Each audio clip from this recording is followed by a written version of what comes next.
ابتدا ہے اللہ کریم کے بابرکت نام سے۔ دیکھو ٹی وی دیکھنے والے ناظرین کو السلام علیکم۔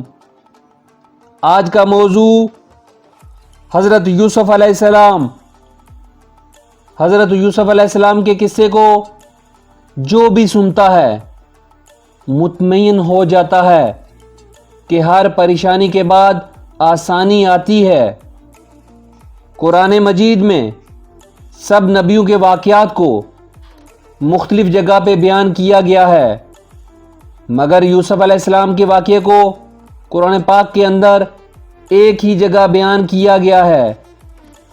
یوسف علیہ السلام نے خواب دیکھا، اس کا ذکر اپنے والد سے کیا کہ چاند ستارے میرے آگے سجدہ کرتے ہیں۔ والد خواب کی تعبیر سمجھ گئے، اس لیے یوسف کو منع کیا کہ اپنے بھائیوں سے اس کا ذکر نہ کرنا، کیونکہ شیطان انسان کا کھلا دشمن ہے۔ والدین کی محبت کی وجہ سے یوسف علیہ السلام کے بھائی یوسف کے دشمن بن گئے۔ موقع ملتے ہی بھائیوں نے یوسف کو مارا اور ایک کنویں کے اندر پھینک دیا۔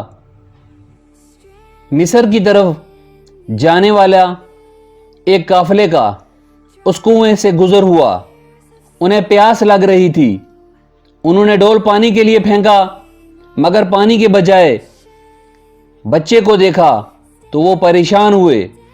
انہوں نے اس بچے کو بھی اپنے ساتھ رکھ لیا اور بچے کو کم قیمت پر فروخت کر دیا۔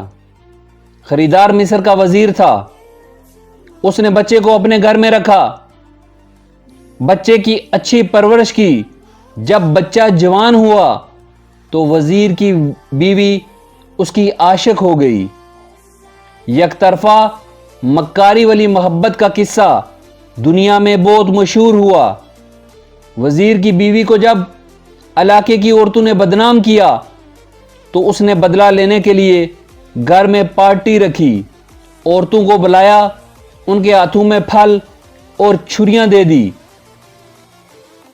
عورتوں نے جب حسن دیکھا تو اتنی مدہوش ہو گئی کہ پھلوں کو کاٹنے کے بجائے اپنی انگلیوں کو کاٹ دیا۔ عورت کی مکاری کی وجہ سے یوسف علیہ السلام کو زندان میں ڈال دیا۔ اللہ تعالیٰ نے قرآن مجید میں ارشاد فرمایا، مفہوم، ہم نے یوسف علیہ السلام کو علم عطا کیا، بے شک ہم نیکوکاروں کو اچھا صلہ دیتے ہیں۔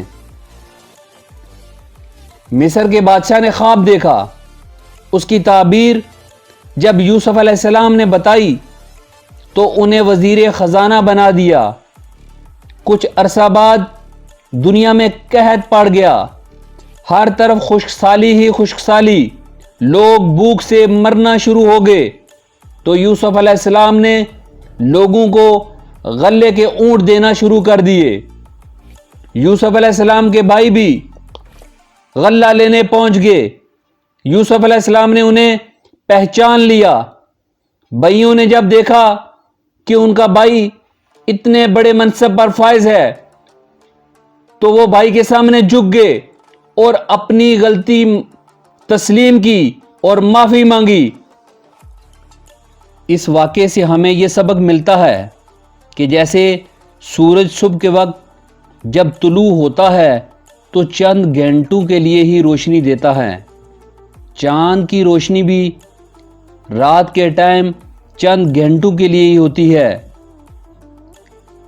دنیا میں کوئی بھی مشکلات ساری زندگی کے لیے نہیں آتی۔ قرآن مجید میں سورۃ عصر کے اندر اللہ تعالیٰ فرماتے ہیں، مفہوم، اس سورت میں نبی کریم صلی اللہ علیہ وآلہ وسلم کی قسم کھائی ہے اللہ نے اور کہا ہے کہ انسان نقصان میں ہے، مگر ایمان، اچھی نصیحت اور صبر کرنے والوں کو ہی کامیابی ملے گی۔ تھینکس فار واچنگ، چینل کو سبسکرائب کریں، مزید معلومات کے لیے دیکھتے رہیں دیکھو ٹی وی۔